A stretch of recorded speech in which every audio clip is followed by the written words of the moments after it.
بسم الله الرحمن الرحيم. ومن أحسن قولا ممن دعا إلى الله وعمل صالحا وقال إنني من المسلمين. السلام عليكم ورحمة الله وبركاته. إن الحمد لله نحمده ونستعينه ونستغفره ونعوذ بالله من شرور أنفسنا ومن سيئات أعمالنا. من يهده الله فلا مضل له ومن يضلله فلا هادي له.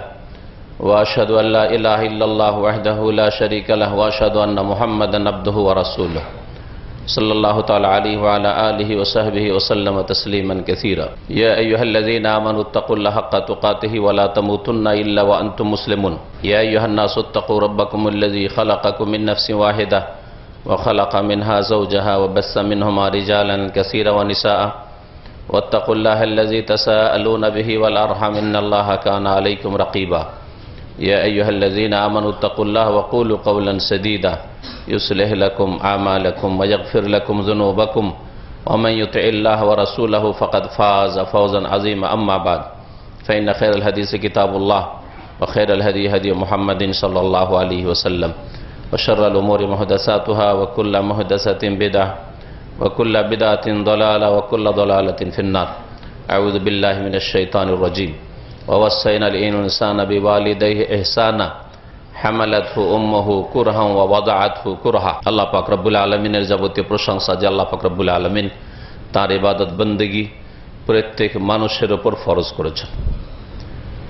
আল্লাহ পাক রব্বুল আলামিন তার ইবাদত বন্দেগী ফরজ করার পরেই যে নির্দেশ দিয়েছেন তা হচ্ছে সবচাইতে নিকটতম ব্যক্তিদের সাথে সদ্ব্যবহার করতে আল্লাহ পাক বলেছেন এবং তা ফরজ করেছেন।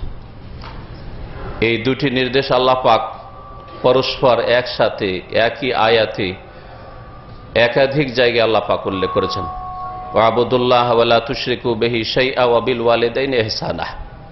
আল্লাহ পাক রব্বুল আলামিন ইরশাদ করছেন যে ওয়াবুদুল্লাহ, তোমরা আল্লাহ পাকের ইবাদত করো, ওয়ালা তুশরিকু বিহি শাইআ, এবং তার সাথে কোনো কিছুকে অংশীদার করিও না, শরীক করিও না। আল্লাহ পাক তার তৌহিদ কায়েম করা, তার একত্ব প্রতিষ্ঠা করা, তার একত্ব তৌহিদের ভিত্তিতে তার আদেশ নিষেধ মেনে চলা, এ হচ্ছে ইবাদত। আল্লাহ পাক প্রথম নির্দেশ করেছেন যা সবচেয়ে বড় ফরজ মানুষের জীবনে, আর তার বিপরীত হচ্ছে আল্লাহর সাথে অংশীদার স্থাপন করা। আল্লাহ পাকের সত্তাই হোক, যাতে এক আল্লাহর জায়গায় 2, 3, 4 আল্লাহ, একাধিক আল্লাহ বলাই হোক, আর সিফাত গুণগুলির ক্ষেত্রে হোক আল্লাহ পাকের গুণগুলি অন্য কারো মধ্যে দিয়ে দেওয়া। আল্লাহ আলেমুল গায়েব, অন্য কেউ আলেমুল গায়েব, আউলিয়াও গায়েব জানেন, নবী রসুলও গায়েব জানেন। আল্লাহ পাক রব্বুল আলামিন রাজ্জাক, রিজিক দান করেন, কবর মাজারে গেলেও রিজিক পাওয়া যায়। আল্লাহ পাক রব্বুল আলামিন ইয়াহাবু লিমান ইয়াশাউ ইনাসা ওয়া ইয়াহাবু লিমান ইয়াশাউ যুকুর। আল্লাহ পাক সবকিছুর মালিক, যাকে ইচ্ছা আল্লাহ পাক ছেলে সন্তান দান করেন, যাকে আল্লাহ শুধু মেয়ে সন্তান দান করেন, যাকে ইচ্ছা আল্লাহ উভয় রকম দান করেন। ওয়ায়াজালু মান ইয়াশাউ আকিমা, যাকে ইচ্ছা আল্লাহ পাক রব্বুল আলামিন নিঃসন্তান করেন। এগুলি একমাত্র আল্লাহ পাকের কাজ, এগুলি হচ্ছে আল্লাহ পাকের গুণ। আল্লাহ পাক রব্বুল আলামিন সর্বশক্তিমান, আল্লাহর কাছে অসাধারণ বলে কিছু নাই, কিন্তু প্রত্যেক মানুষের সীমিত ক্ষমতা রয়েছে। তারপরে তার জন্য সেটা সাধ্যের বাইরে যে কোনো মানুষ হোক না কেন, সে উলিয়া হোক, জিলানি, চিস্তি হোক, যাদের পূজা করা হচ্ছে, যাদের সেজদা করা হচ্ছে, যাদের কাছে মনে করা হচ্ছে এরা রিজিকের মালিক, এরা ছেলে মেয়ে দেওয়ার, সন্তান দেওয়ার মালিক, রোগের আরোগ্যের মালিক, অথবা আম্বিয়া রসুলগণের কাছে হোক, জীবিতর কাছে হোক আর মৃত্যুর কাছে হোক, এগুলি আল্লাহ পাকের গুণে শরীক করা, এটা হচ্ছে সবচাইতে বড় অপরাধ। যেমন সবচাইতে বড় ফরজ হচ্ছে এক আল্লাহর তৌহিদ প্রতিষ্ঠা করা, একত্বের ভিত্তিতে তার আদেশ নিষেধ মেনে চলা, তেমনি সবচেয়ে বড় অন্যায় অপরাধ হচ্ছে আল্লাহর সাথে কোনো কিছুকে শরীক করা, জাতে হোক বা সিফাতে হোক। সিফাতের গুণের কিছু উদাহরণ দিলাম। এইরকম আল্লাহ পাকের বহু গুণ রয়েছে। ওয়ালিল্লাহিল আসমাউল হুসনা, আল্লাহ পাকের সুন্দর সুন্দর নাম রয়েছে, আর সেই নামগুলি থেকে যে অর্থ বের হয় সেই অর্থগুলি হচ্ছে আল্লাহ পাকের গুণ। তিনি রহমান, তিনি কাদির, তিনি রাজ্জাক, তিনি আলিম, তিনি খবির, তিনি সবকিছুর খবর রাখেন। আর পীরের দরবারে পৌঁছিতে, খানকাহে পৌঁছিতে অথবা দরগাহে পৌঁছিতেই পীর সাহেব জেনে ফেললেন যে কোথা থেকে এসছে আর কি গরজ নিয়ে এসছে। মুশরিক, শিরক করে ফেলল। আল্লাহ পাকের একটি গুণে শিরক করুক আর একাধিক গুণে শিরক করুক, মুশরিক হয়ে যায় মানুষ আল্লাহর সাথে শরীক করলে। এইরকমই আল্লাহর কাজে শরীক করা, আল্লাহ পাক রব্বুল আলামিনের যে কাজগুলি আল্লাহ পাক নিজে কোরআনে কারীমে বর্ণনা করেছেন অথবা রাসূলুল্লাহ সাল্লাল্লাহু আলাইহি ওয়াসাল্লাম বর্ণনা করেছেন, কাজে আল্লাহ পাকের সাথে রুবুবিয়তে শরীক করা। এই রকমই মনে রাখবেন আল্লাহ পাকের ইবাদতে শরীক করা। আল্লাহকে এক বলছেন, এক আল্লাহু আহাদি বলছেন, সত্তায় আল্লাহকে এক বলছেন, কিন্তু আপনি আল্লাহ পাকের ইবাদত বন্দেগীতে যে আল্লাহ পর্যন্ত সরাসরি পৌঁছা যায় না, সেই জন্য অন্য কাউকে ধরতে হয়। হিন্দুরা ধরে তাদের দেবদেবীকে, কাফের মুশরিকরা আরবের 1400 বছর আগে লাত উজ্জা হুবাল মানাতকে ধরতো, আর কাবার চারিদিকে ওদের পূজার মাধ্যমে, এইসব মূর্তি পুতুল প্রতিমার পূজার মাধ্যমে আল্লাহ পর্যন্ত পৌঁছার জন্য এগুলিকে সিঁড়ি মনে করতো, ওসিলা মনে করতো। আর আপনি মনে করেন আপনার জন্য পীর, মুর্শেদ, কবর, মাজার, যে কবরগুলি পাকা হয়েছে এরা হচ্ছে ওসিলা, সরাসরি আল্লাহ পর্যন্ত পৌঁছা যায় না।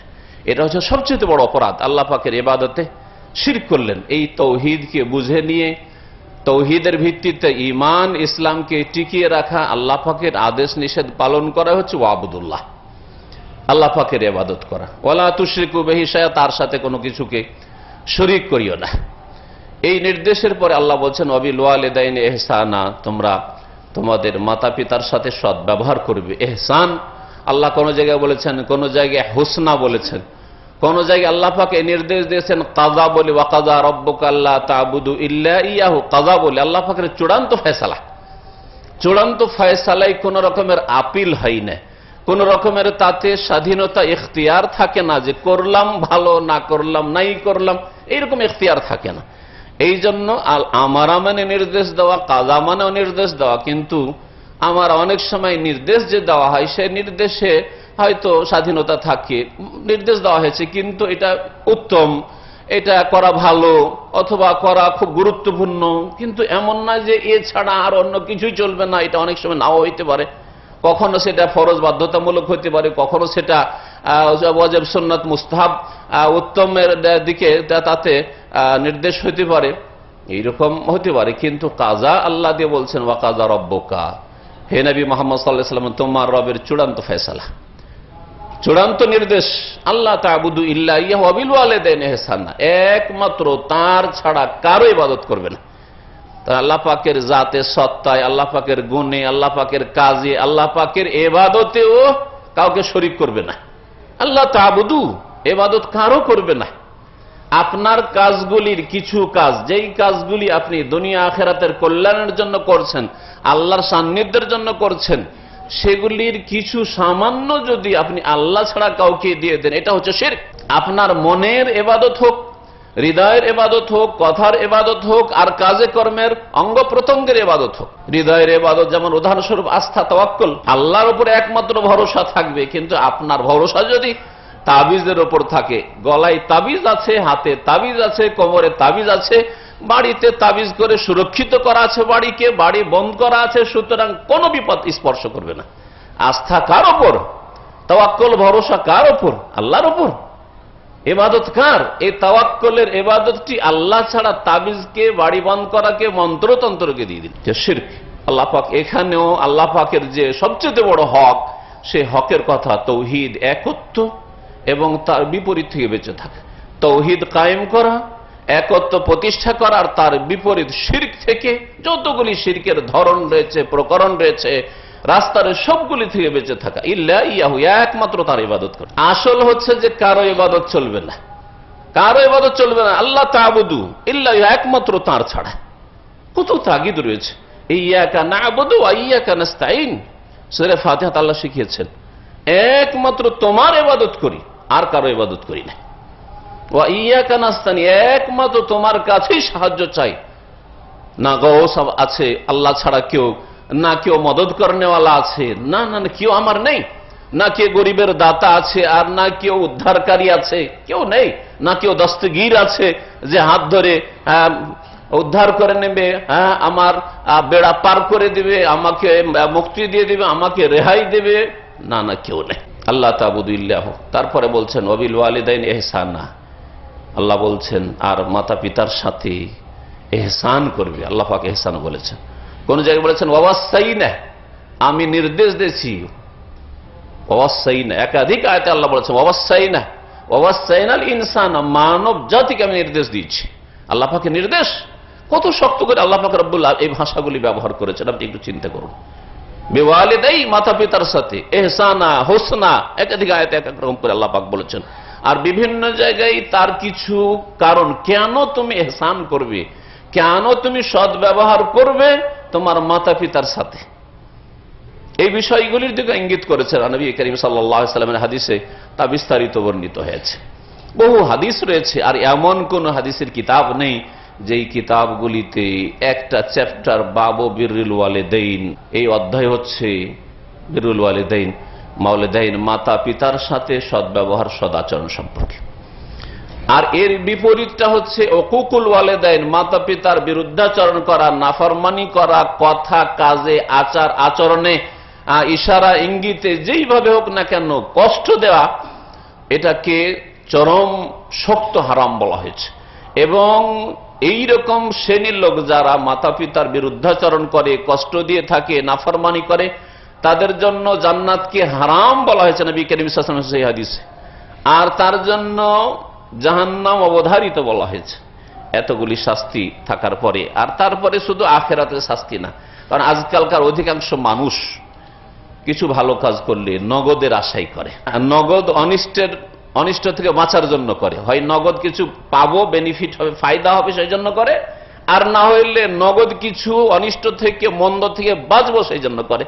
এই মর্মেও আপনি এই বিষয়টিকে নিয়ে আপনি চিন্তা করতে পারেন যে আপনার দুনিয়াতেও কল্যাণ রয়েছে, আখিরাত তো পরের কথা আছে, জান্নাত হারাম, জাহান্নাম ওয়াজিব, ওটা তো আপনি অনেক এইরকম আপনার অবস্থা যে আপনি দূরে মনে করছেন, আর অনেক মানুষের রয়েছেন যেটাকে অনেক দূরে, জালেকা রাজুম বাই, বিশ্বাস আছে, গতানুগতিক বিশ্বাস, দেশাচার বিশ্বাস, মুসলিম হিসাবে বিশ্বাস, কিন্তু সেই মোতাবেক আপনার কাজ করেন, আখিরাতের জন্য তেমন কিছু করার মতো তৎপরতা আপনার নেই, কিন্তু দুনিয়ার জন্য তো করছেন, দুনিয়ার জন্য তো বিদেশে পড়ে আছেন, দুনিয়ার জন্য আপনার দুনিয়ার সুখ শান্তি অনেক সবকে কোরবানি করে দিয়ে দুটো পয়সার জন্য স্ত্রী ছেড়ে এখানে পড়ে আছে, দুটো পয়সার জন্য ছেলে মেয়ে ছেড়ে পড়ে আছে, দুটো পয়সার জন্য জন্মভূমি ছেড়ে পড়ে আছে, দুটো পয়সার জন্য আগামী জীবনে কিছুটা সুখ করব আমার স্ত্রী ছেলে মেয়ে নিয়ে, সেই জন্য আপনার বাল্য জীবন থেকে আজ পর্যন্ত যত আপনজন, আত্মীয় স্বজন, ভাই বোন, বেরাদর, বন্ধু বান্ধব সবকে ছেড়ে দিয়ে চলে এসছেন। কখন দেখা হবে না হবে আল্লাহ পাক জানে, হয়তো মওত এখানে হয়ে যাবে, এত সব কোরবানি দিয়েছেন। আপনি চিন্তা করুন যে আল্লাহ পাক রব্বুল আলামিন এই নগদের ব্যাপারেও এই ওয়াদা করেছেন, যারা মাতা পিতার সাথে সদ্ব্যবহার করে তাদের জন্য দুনিয়াতে উত্তম প্রতিদান রয়েছে, আর যারা খারাপ ব্যবহার করে তাদের জন্য দুনিয়াতেই কঠোর শাস্তি রয়েছে।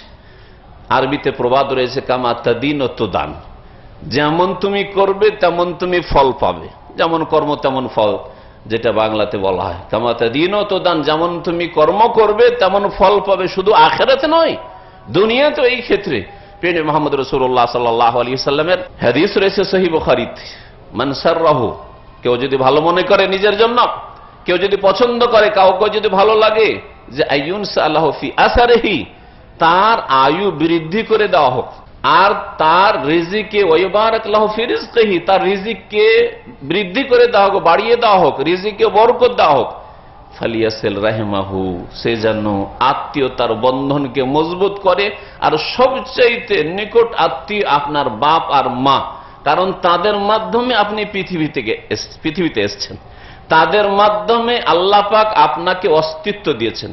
আল্লাহ যদি সৃষ্টিকর্তা হন তাহলে বাপ মা আপনার অস্তিত্বে আসার না থেকে কিছুই ছিলেন না, জিরো ছিলেন, জিরো থেকে একটা বাচ্চা আপনি পয়দা হলেন বাপের, মায়ের, জিরো থেকে যে 1 নম্বর বা 2 নম্বর হইলেন, আসলেন, আসলেন না থেকে, আদম থেকে ওজুদে আসলেন, কিছুই ছিলেন না। হাল আতা আলাল ইনসানি হিনুম মিনাদ দাহরি লাম ইয়াকুন শাইয়্যাম মাযকুরা, প্রত্যেক মানুষের উপর এমন একটা মুহূর্ত, সময়, কাল কি আসে নাই যে সময় লাম ইয়াকুন শাইয়্যাম মাযকুরা। আপনার বয়স যদি আজকে 30 বছর হয়, তো 30 বছরের একদিন পূর্বে আপনার নাম বলে পৃথিবীতে গন্ধ ছিল না, ঠিক কিনা? আমার নাম পর্যন্ত কেউ জানতো না যে আমার নাম কি হবে, কাম তো দূরের কথা, কাজ তো দূরের কথা, কি হবে ওটা তো দূরের কথা, কিছুই জানতো না। লাম ইয়াকুন শাইয়্যাম মাযকুরা, কোনো উল্লেখযোগ্য কিছুই ছিল না, কিছুই ছিল না, অস্তিত্বহীন ছিল। আল্লাহ পাক রব্বুল আলামিন এই বাপ মায়ের মাধ্যমে আপনার অস্তিত্ব দান করেছে। সুতরাং আল্লাহ পাকের পরে তাদের হক রয়েছে। এই জন্য আল্লাহ পাকের পর বাপ মার হককে নির্ধারণ করা হয়েছে। যদি এই হক আদায় করেন, এই ক্ষেত্রে আপনি আপনার দায়িত্ব পালন করেন ঠিকভাবে, তাহলে নবী করিম সাল্লাল্লাহু আলাইহি সাল্লামের ওয়াদা ওহী যে কি হবে, আয়ু বৃদ্ধি হবে আর রিজিকে বরকত হবে। লাভ হইল না নগদ নগদ লাভ পাচ্ছেন আপনি। আপনি বাপ মায়ের জন্য যদি 1 লাখ টাকা খরচও করেন, তো 1 লাখ টাকা খরচ করে একটা দিন যদি বাঁচতে পারেন, তাহলে আপনি লাখ লাখ টাকা খরচ করবেন চিকিৎসা করতে গিয়ে, অপারেশন করে একটা দিন। একটা কিডনি ফেল হয়ে গেছে, কিডনি চেঞ্জ করে সাধারণত 5 বছর 10 বছর, এটা যার খুব বেশি বাঁচে 10 বছর, তো তার জন্য 10-20 লাখ টাকা খরচ করে আসছে। যা লাগে আমাকে কোন রকম করে বাঁচাইতে হবে, আমার বাপকে, আমার মাকে, আমার ছেলেকে বাঁচাইতে হবে, যা লাগে জমি জায়গা সব বিক্রি করে দিলাম। করছেন আপনি, চিন্তা করেন আপনি, তাহলে আল্লাহ পাক আয়ুতে বরকত দেবেন আর রিজিকে বরকত দেবেন। 1 লাখ খরচ করে আল্লাহ পাক 5 লাখের রাস্তা খুলে দেবেন। নগদের ওয়াদা রয়েছে, নগদের ওয়াদা রয়েছে। কখনো পরীক্ষায় পড়লে আপনি এ আশা করবেন না যেমন এক শ্রেণীর লোকেরা এখনই নগদ চায়। আমি যে এখনই আমার বাপের অপারেশন করলাম, তো 1 লাখ টাকা খরচ করলাম, তো কত টাকা আসলো। তো এইভাবে তো নগদ নগদ আল্লাহ পাক চোখের সামনে উপর থেকে দিয়ে দেবেন না। কিন্তু নবী করিম সাল্লাল্লাহু আলাইহি ওয়াসাল্লাম ওয়াদা রয়েছে যে আপনার জীবনে বরকত হবে। সেটা আপনার যদি জ্ঞান চক্ষু থাকে তাহলে আপনি উপলব্ধি করতে পারবেন। হতে পারে আপনার বড় বড় মুসিবত আসতো, ওই মুসিবতগুলো বালা মুসিবত, যেই মুসিবতে পড়লে আপনার অঙ্গের হানি হতো, আপনার প্রাণ হানি হতো, আপনার গাড়ি নষ্ট হতো, আপনার বাড়ি জ্বলে যেত, আপনার বাড়িতে চুরি ডাকাতি হতো, আপনার ছেলে মেয়েকে কেউ খুন করতো ইত্যাদি। এইরকম বড় বড় বিপদ থেকে আল্লাহ পাক ওই বাপ মায়ের সাথে সদ্ব্যবহারের জন্য রক্ষা করেছেন, যেটা আপনি টাকা দিয়ে খরিদ করে পেতেন না। আর এর বিপরীত যদি বাপ মায়ের সাথে নাফরমানি করেন, তাদের ইহসানের বদলা ইহসান দিয়ে যদি না দেন, হাল জাযাউল ইহসান ইল্লাল ইহসান, আল্লাহ পাক রব্বুল আলামিন এই নীতিমালার কথা উল্লেখ করেছেন। আর এটা মানুষ কমন সেন্সে ধরে যে একটা লোক আমার সাথে ভালো ব্যবহার করছে, তার সাথে কেন মন্দ ব্যবহার করব। আমি যদি বেশি কিছু না করতে পারি, তো যে আমার সাথে সদ্ব্যবহার করছে তার সাথে কমপক্ষে সদ্ব্যবহার করব, এটা তো সাধারণ জ্ঞানে মানুষ ধরতে পারে। হাল জাযাউল ইহসান ইল্লাল ইহসান। তো যেই ইহসান আপনার সাথে করা হয়েছে, আপনি যেই দিন মায়ের পেটে এসেছেন সেই দিন থেকে শুরু করেন, আর তারপর এক একটা স্তর, এই মায়ের পেটে 9 মাস থাকলেন সেই স্তরটা নিয়ে চিন্তা করুন। আর তারপরে পৃথিবীতে আসলেন যেই দিন, প্রথম দিনের অবস্থাটা চিন্তা করুন। আর তারপরে যতদিন পর্যন্ত আপনি চলাফেরা করতে পারছেন না, বসতে পারছেন না, দাঁড়ানো তো দূরের কথা, ওই স্তরটা, তারপরে বসতে শিখলেন, তারপরে দাঁড়াতে শিখলেন, তারপরে যখন ছুটাছুটি করতে দাঁড়াতে অথবা হামাগুড়ি দিতে শিখলেন, সেই সময়গুলিতে বাচ্চারা তাদের কোনো জ্ঞান থাকে না এই ক্ষেত্রে যে কি খেতে হবে আর কি খেতে হবে না। কিছু ওই সময়ের জ্ঞান রয়েছে, যে জ্ঞানগুলি ওই সময় আল্লাহ পাক দিয়েছেন, কিন্তু খাওয়া দাওয়ার ক্ষেত্রে এই জ্ঞান থাকে না। পচা সড়া পেশাব পায়খানা, যা নিজের পেশাব পায়খানা বাচ্চা করে, যদি 1-2 মিনিট মা লক্ষণ না করে বা বাপ লক্ষণ না করে, তাহলে নিজের পায়খানা নিজেই খাচ্ছে। এরকম হয় নাকি? তাহলে বলুন তো দেখি, এই সব বিপদ থেকে কে রক্ষা করেছে? আর এই সময়গুলিতে লালন পালন আর যত্ন কে করেছে? আপনার পরিচর্যা কে করেছে? চিন্তা করুন আপনি এই প্রত্যেকটি স্তর চিন্তা করুন। তারপরে লেখাপড়ার যোগ্য হলে আপনাকে লেখাপড়াই দিয়েছে, আপনার শুধু খেতেই দেয়নি, খাওয়ার সাথে সাথে আপনার থাকার ব্যবস্থা দিয়েছে। এই ক্ষেত্রে আপনি দেখেন কাজ ভাগ হচ্ছে, কিছু আপনার মায়ের কাজ রয়েছে, মা যেই কাজগুলি করেছে, বাপের কাজ রয়েছে, বাপ যেই কাজগুলি করেছে মায়ের দ্বারা সেগুলি সম্ভব হইতো না। আপনার প্রত্যেকের ছেলের বাপ হয়ে গেছেন, অথবা অল্প কিছু লোক আছেন যারা হয়তো হবেন, বিবাহ করেছেন, আর সামান্য হয়তো 2-4 জন আমার সামনে আছেন যারা হয়তো বিবাহ শাদী করেননি, কিন্তু এই আশা আছে আমরাও ছেলে মেয়ের বাপ হব। চিন্তা করুন তো, বিদেশে এসে পড়ে আছেন কিসের জন্য? উদাহরণস্বরূপ বলছি, ধরে নেন যে আপনার যদি এই আল্লাহ পাক এই নিজাম না রাখতেন, বা আপনার এই চিন্তাধারা না থাকেন আমার ভবিষ্যতে স্ত্রী আছে, ছেলে মেয়ে আছে, এটা যদি না, ছেলে মেয়ে নেই, স্ত্রী নেই, তাহলে বিদেশে আসতেন? নিজের পেটের জন্য কখন আসতেন না। আমি তো মনে করি না যে কেউ আসতেন না। তাহলে কার জন্য এত কষ্ট? মরুভূমিতে 50 কিলোমিটার 100 মিটার দূরে যদি আপনার ডিউটি দেয়, আর সেখানে ভালো যদি স্যালারি পান, তো অসুবিধা নেই। কার জন্য? নিজের পেটের জন্য 250 গ্রাম খেতে পারবেন না, ওইটার জন্য দিনে আধা কিলো চাউল খাবেন এই জন্য না, অবশ্যই ছেলে মেয়েদের জন্য, তাদের ভবিষ্যতের জন্য, তাদের লেখাপড়ার জন্য। আমি এইরকম ডাক্তারদেরকে এখানে চিনি, যাদেরকে জানি, তারা সারা জীবন, আজকে থেকে 30 বছর ধরে এখানে আছে, তাদের সাথে আমার সাক্ষাৎ হয়েছে। আর যা কিছু আয় ইনকাম করেছে, আর দুটোর বেশি ছেলে মেয়ে নেই না, দুটো ছেলে মেয়ে, দুটো অথবা ছেলে মেয়ে, এদেরকে পড়ার জন্য যত টাকা ইনকাম করেছে, তার ভাষাই বলছে, সমস্ত টাকা দিয়ে ওই পশ্চিমা দেশে পড়ার জন্য পাঠাই দিয়েছে। কি করেছে? তাকে যদি বলা এর 5% যত টাকা দিয়ে ছেলে মেয়েকে পড়ার জন্য পাঠালে বিদেশে, এর 5% তোমার বাপ মাকে দাও, 10% দাও, তো অধিকাংশ মানুষ দেবেন না। অথচ আপনার বাপের এহসান, মায়ের এহসান একদিকে রাখুন, আর আপনার ছেলে মেয়ে কতটা আপনার সাথে এহসান করছে ওই পশ্চিমা দেশ থেকে পড়ে এসে, সেটা আপনি সামনে রাখুন। বলছিলাম এখানে একটি কথা, যে যেমন নগদ লাভ রয়েছে বাপ মায়ের সাথে সদ্ব্যবহার করলে, তেমন যদি না করেন, অসৎ ব্যবহার করেন, তাহলে আপনার জন্য শাস্তি রয়েছে দুনিয়ার। এই ক্ষেত্রে দেখবেন যে যার বাপ মায়ের সাথে যে খারাপ ব্যবহার করেছে, তার ছেলে মেয়েরা সাধারণত তার সাথে খারাপ ব্যবহার, আর সেই সময় হাড়ে হাড়ে টের পায়। যদি তার জ্ঞান চক্ষু থাকে, চিন্তা করে যে হাই আমি কি করেছিলাম, আমি আমার বাপের সাথে এরকম করেছিলাম, আমার মাকে আমি খেতে দিইনি, আমার মায়ের সাথে খারাপ ব্যবহার করেছিলাম, বাবার সাথে খারাপ ভাষা ব্যবহার করেছিলাম, ওই যে আচরণটা আমি বাপ মায়ের সাথে করি, ওর চাইতে খারাপ আচরণ আমার সাথে আমার ছেলে মেয়েরা করল। এমন সময় হয়তো টের পাচ্ছে যে সময় বাপ দুনিয়া থেকে বিদায় হয়ে চলে গেছে, মা দুনিয়া থেকে বিদায় হয়ে চলে গেছে, আর রাস্তা খুঁজে পাচ্ছেন না। খুব অনতপ্ত লজ্জিত হচ্ছেন যে মা থাকলে মায়ের কাছে মাফ চাইতাম, বাপের কাছে গিয়ে কাঁদতাম আর মাফ চাইতাম যে আব্বা আপনার সাথে বেয়াদবি করেছি, আপনার সাথে অন্যায় করেছি, ব্যবহার করেছি, যার ফলে আজকে আমাকে কষ্ট পেতে হচ্ছে, সেখানে ধাক্কা খেয়ে আপনার খেদমতে মাফ নেওয়ার জন্য পৌঁছেছি। এইরকম পরিস্থিতি অনেকের তৈরি হয়েছে আর হবে, মনে রাখবেন।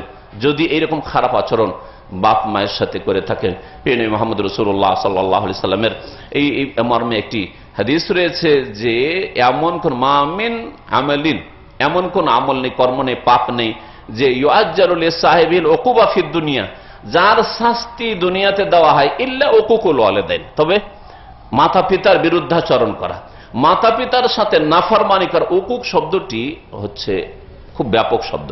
যেমন বীর শব্দটি, বীর মানে হচ্ছে সদ্ব্যবহার, সদ্ব্যবহার অত্যন্ত ব্যাপক, কথার ক্ষেত্রে, কাজের ক্ষেত্রে, চলাফেরার ক্ষেত্রে।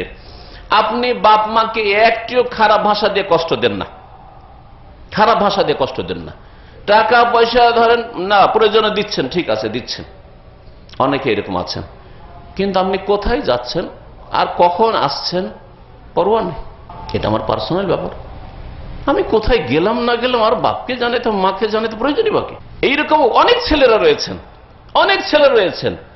এটা হয় কি, একটু আগে জুমার আগে, কারণ আমার তাফসিরে ওই আয়াত আছে, সূরা বনী ইসরাঈল তাফসির আছে, তো পড়ছিলাম বিষয়ে। তো ওতে লিখেছে যে একজন প্রবীণ মানুষ, বয়স্ক মানুষ, বাপের বয়স 50-60, এই 50-60 বছর দীর্ঘ অভিজ্ঞতা হয়েছে। দীর্ঘ অভিজ্ঞতায় যখন তখন বাড়ি থেকে বেরিয়ে যাওয়া, কাউকে না জানিয়ে যে আমি কোথায় আছি, আর যখন তখন বাড়ি ফিরে আসা, এর যে ক্ষতিকর দিকগুলি রয়েছে, এতে যে রিস্ক রয়েছে, ঝুঁকি রয়েছে, এটা একজন অভিজ্ঞতা সম্পন্ন মানুষ জানে। ধরেন আপনি একাই গিয়েছেন, আপনার সম্পর্কে কোনো হদিস নেই যে কোথায় গেছো, বাপও জানে না, মাও জানে না, আর একটা দুর্ঘটনা ঘটেছে, 2-4 দিন খবরই পাওয়া যাচ্ছে না, জানি কোথায় গেছে, কোন দিকে খুঁজবো, গিয়েছে কোথায়, গাড়ি অ্যাক্সিডেন্টে মরলো না কেউ মেরে দিল না উঠিয়ে নিয়ে গেল, কি হইলো কোনো খবর নাই। যুবক ছেলে ও তো ভাবছে আমি তো বাহাদুর, আমার শরীরের রক্ত গরম, আবার তারপরে বলতে যাবো, এটা ছোট হওয়া। শয়তান এইরকম ভাবে কাজ করে কিন্তু মানুষের মধ্যে। বলতে যাবো মাকে যে মা যাচ্ছে অমুক জায়গায়, আব্বা যাচ্ছে অমুক জায়গায়, শয়তান বলছে তুই বলতে যাবি, তুই সাবালক হইস নে, তুই কি বুঝিস না কোথায় যেতে হবে আর না যাবে, আর সব কথাই তোকে বলতে হবে, তোর এটা পার্সোনাল ব্যাপার, পার্সোনাল লাইফ, কেনই ভাই বলবি। শয়তান এইভাবে বিভ্রান্ত করছে। আপনি টাকা পয়সার ক্ষেত্রে কোনো বিভ্রান্ত করেন না, আপনি ভাষার ক্ষেত্রে কোনো বেয়াদবি করেন না, হ্যাঁ আচার আচরণের বাড়ি সব ঠিক আছে, কিন্তু আপনি যাবেন কোথায়, আসবেন কোথায়, আর তারপরে আপনি কখন যাবেন কখন আসবেন, না না না কোনো খবর নেই। নিজের ইচ্ছা মতো খাওয়া দাওয়া, মা তৈরি করে বসে আছে, ওইদিকে আপনি খেয়ে চলে আসছেন। বাবু আপনি বলবেনও না যে না আজকে আমার খাবারটা তৈরি করতে হবে না, আমি খেয়ে দিয়ে আসবো, আমার দাওয়াতে যাবো, বলার প্রয়োজনে কোথায় দাওয়াত জানতে চাই, কি দাওয়াতের নামে নিয়ে যাচ্ছে, কত ঘটনা আমাদের দেশে ঘটছে, দাওয়াতের নামে নিয়ে যাচ্ছে ওকে শেষ করার জন্য, সবচেয়ে ঘনিষ্ঠ বন্ধু নিয়ে গিয়ে মেরে দিচ্ছে। আর আপনি বলেও গেলেন না যে কার সাথে, তাহলে কি করে ওরা জানবে যে কার মাধ্যমে এই ঘটনা দুর্ঘটনা ঘটলো, অথবা বাপ মা অভিজ্ঞতা সম্পন্নের সাথে যাওয়া যাবে না সেটা বুঝে আপনার এতে আখলাক চরিত্র ঠিক থাকবে না। তো এইভাবে অনেকে কষ্ট দিয়ে থাকেন, এগুলো ওকুক, নাফরমানি, বিরুদ্ধাচরণ, মাতা পিতাকে মানসিকভাবে কষ্ট দেওয়া, অনেকে এগুলো বুঝে না, মানসিকভাবে কষ্ট দেওয়া। আপনি জিদ ধরেছেন আমি সিঙ্গাপুর যাব, আমি লন্ডন যাব, ওই দেশেই চাকরি করতে যাব, বাপ মা বলছে যে না যাও না, আমি যাবো, তুমি বেশি বুঝো, আজকাল যুগ জামানা তোমরা বুঝো না। আরে বাপ মাকে মূর্খ বানিয়ে দিলেন, কিছুই বুঝেন না। আপনি শুধু বুঝেন যে হ্যাঁ ইউরোপে গেলে বেশি টাকা হবে, সেজন্য আপনি বাপ মার নাফরমানি করে টাকা ঠিক পাঠাচ্ছেন ওখান থেকে, কিন্তু বাপ মায়ের কথা শুনলেন না, নাফরমানি করে গেলেন, ভালো কাজ করলেন না, আপনি হারাম অন্যায় কাজ করলেন। নবী করিম সাল্লাল্লাহু আলাইহি ওয়াসাল্লাম বলেছেন, যদি কেউ বাপ মায়ের সাথে নাফরমানি করে, অবাধ্য হয়, অথবা যে কোনো কথা কাজ দিয়ে কষ্ট দেয়, মানসিক কষ্ট দেয়, তাহলে ইউআজ্জালু লিসাহিবিহি ফিল হায়াত ক্বাবলাল মামাত,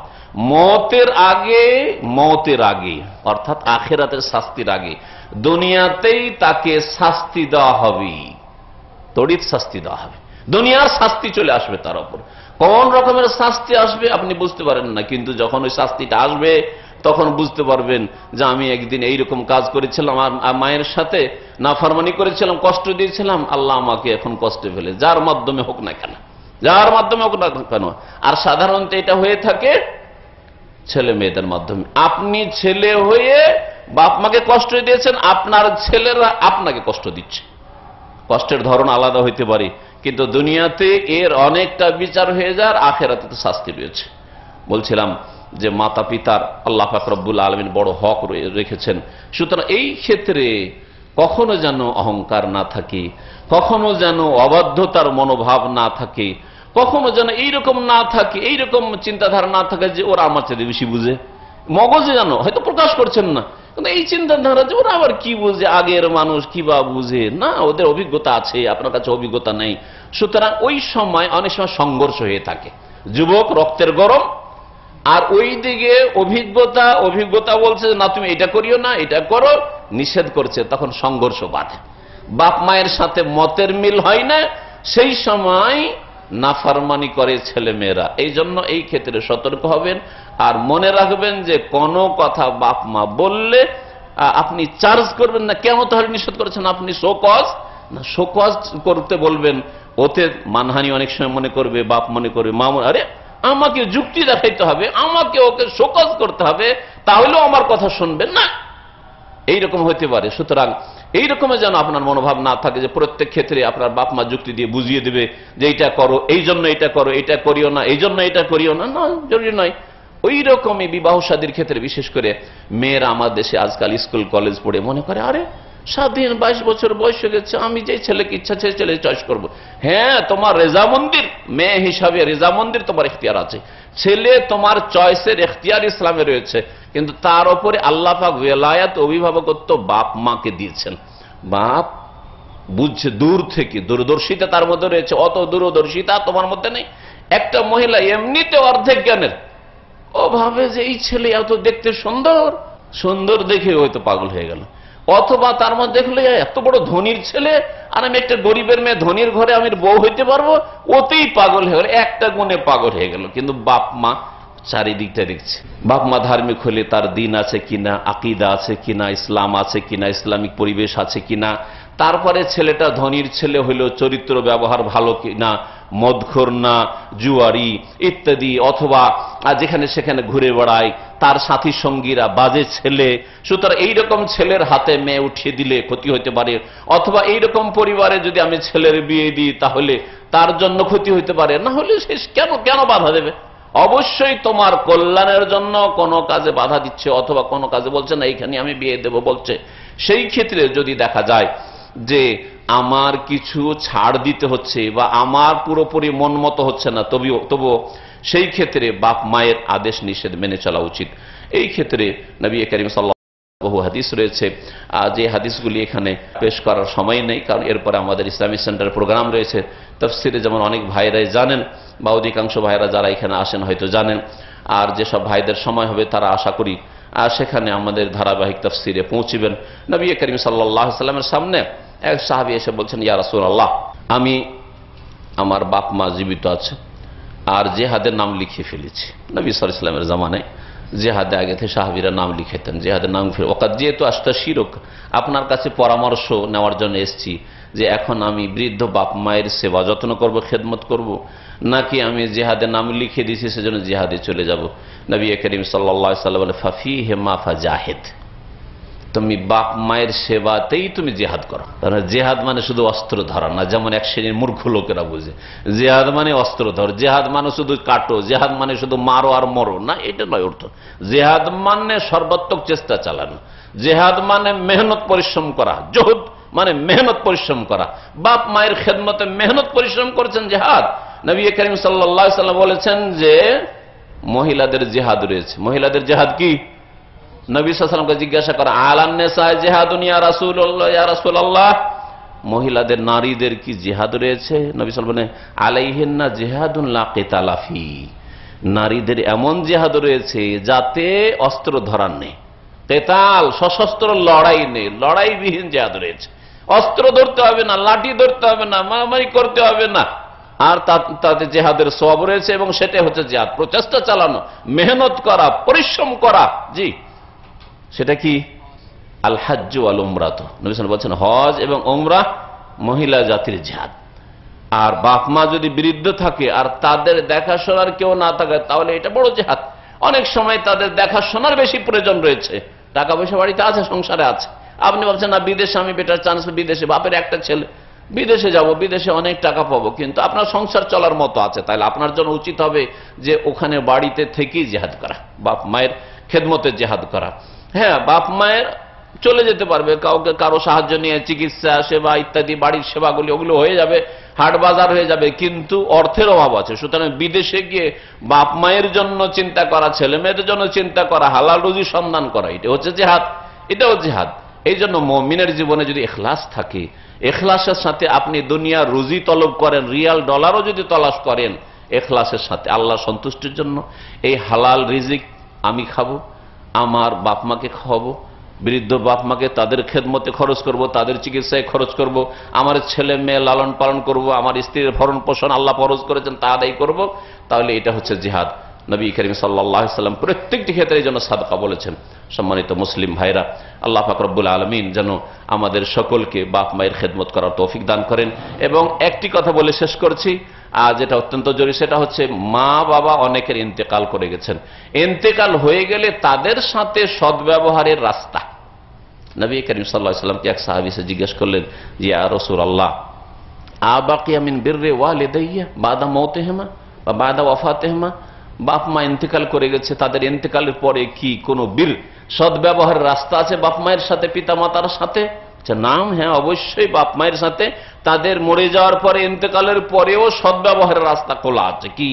আসসালাতু আলাইহিমা, তাদের জন্য দোয়া করা, তাদের জন্য সালাত মানে দোয়া, নামাজের মধ্যে দোয়া, হ্যাঁ সালাতের মধ্যে দোয়ায় রয়েছে আসল মগজ, সেই জন্য সালাত নামাজ যেটাকে বলছি আমরা, সেটাকে সালাত বলা হয়েছে। আসসালাতু আলাইহিমা, বাপ মায়ের জন্য দোয়া করা, ওয়াল ইস্তিগফারু লাহুমা, তাদের জন্য আল্লাহর কাছে ক্ষমা তলব করা, মার্জনা কামনা করা, আর ওয়াইনফাযু আহাদিহিমা, আর তারা যদি কোনো ওসিয়ত করে গিয়ে থাকে সেই ওসিয়তের বাস্তবায়ন করা। যদি বলে গিয়ে থাকে বাপ মা যে দেখো আমি হজটা করতে পারলাম না, তো আমার একটা হজ করে দিও, অথবা আমার যে একটা নাতি আছে, অনেক সময় দেখা গেছে একটা ছেলে মারা গেছে কিন্তু তার ছেলের ছেলে আছে, নাতি আছে বা নাতনিরা আছে, তারা তো আমার জমি জায়গায় ভাগ পাবে না, তাদেরকে 2 বিঘা করে জমি দিও, তোমরা 5 বিঘা পাবে, তাদেরকেও 4-5 বিঘা দিয়ে দিও। এইরকম যদি ওসিয়ত করে, আর ধন সম্পদের ওসিয়তের ক্ষেত্রে সেটা 1/3 অংশের বেশি না হয়, তাহলে তার বাস্তবায়ন করা। আমার নামে একটা মসজিদ তৈরি করে দিও, বাপ মায়ের নামে একটা মসজিদ তৈরি করে দিও, একটা ইসলামিক লাইব্রেরি তৈরি করে দিও, এত টাকা দান করিও, অমুককে এত দিও। যদি এইরকম যে কোনো ওসিয়ত করে গিয়ে থাকে সেটা বৈধ হয়, শিরকি বিদাতি বা অন ইসলামিক না হয়, গান বাজনা করারও করেনি, আর মাজারেও দিতে বলেনি, আর শিরক বিদাত করতে বলেনি, আর মিলাদ পড়াইও বলেনি, আর কোরআন খানি করে বক্সায় ওই সবই বিদাতি কাজও বলেনি। শরীয়ত সম্মত কোন ওসিয়ত যদি করে গিয়ে থাকে, ওয়াইন ফাজু আহাদেহমা, বাপ মায়ের ওসিয়তের বাস্তবায়ন করা। আর তারপর সিলাতুর রাহিম আল্লাতী লা তুসালু ইল্লা বিহিমা, আর এমন লোকদের সাথে আত্মীয়তার সম্পর্ক কায়েম রাখা, বজায় রাখা, যাদের সাথে আত্মীয়তা বন্ধন আপনি ঠিক রাখছেন বাপ মায়ের জন্য। বাপ মা মাঝখানে না হলে তাদের সাথে আত্মীয়তা থাকতো না আপনার। বাপ মায়ের কারণে মায়ের জন্য আত্মীয়তা, মামা বংশের সাথে, নানা নানি ওই মায়ের তরফ থেকে হয়েছে, মামা হয়েছে, খালা হয়েছে মায়ের তরফ থেকে, কেউ ফুফু হয়েছে ও বাপের তরফ থেকে, তাহলে ফুফুর সাথে, ফুফার সাথে, চাচার সাথে ইত্যাদি যেসব রয়েছে, চাচাতো ভাইয়েরা রয়েছে, এদের সাথে বাপের যেহেতু সম্পর্ক আছে, এরা বাপের কেউ ভাই, কেউ ভাতিজা, কেউ বোন, তাদের সাথে আত্মীয়তা রাখা। এইরকমই অনেক সময় আপনার বাপের ঘনিষ্ঠ বন্ধু, অন্তরঙ্গ বন্ধু, সকাল বিকেল সালাম দেওয়া হয়, দেখা সাক্ষাৎ করে। গ্রামের হইলে দেখবেন বুড়োরা সকাল বিকেল একসাথে হয়ে গেছে, সকাল বিকেলে আপনার বাপের বন্ধু একসাথে হয়ে গেছে। মায়ের বান্ধবী, মায়ের খুব ঘনিষ্ঠ মহিলা, ওই সকাল বিকেলে একবার দেখা করতে আসবে, না হলে প্রতিদিন একবার করে টেলিফোন করবে। আপনার বাপ মায়ের ইন্তেকালের পরে ওদের আর খোঁজ খবর নেন না।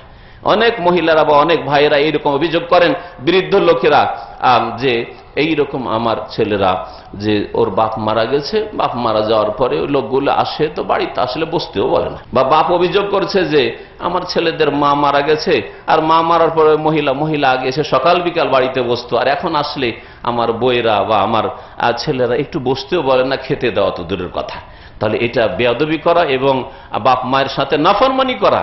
বাপ মায়ের সাথে সদ্ব্যবহার একটা দিক হচ্ছে যে যেই সব লোকদের সাথে বাপ মায়ের সম্পর্ক ছিল তাদের সাথে আপনি সম্পর্ককে অটুট রাখবেন। আল্লাহ পাক রব্বুল আলামিন এইভাবে নেক আমলের যেন তৌফিক দান করেন, বাপ মায়ের সেবা করার যেন তৌফিক দান করেন, বাপ মায়ের সাথে সদ্ব্যবহারের তৌফিক দান করেন। বাপ মায়ের ক্ষেত্রে আল্লাহ পাক রব্বুল নাফরমানি থেকে, আল্লাহ পাকের অসন্তুষ্টির কথা কাজ থেকে যেন আমাদেরকে বাঁচিয়ে রাখেন। আল্লাহ পাক দুনিয়াতে আমাদের যেন বরকত দান করেন, আখিরাতের কাজেও যেন আল্লাহ পাক বরকত দান করেন। সুবহান রাব্বিকা রব্বিল ইজ্জাতি আম্মা ইয়াসিফুন ওয়া সালামু আলাল মুরসালিন ওয়াল হামদুলিল্লাহি রাব্বিল আলামিন।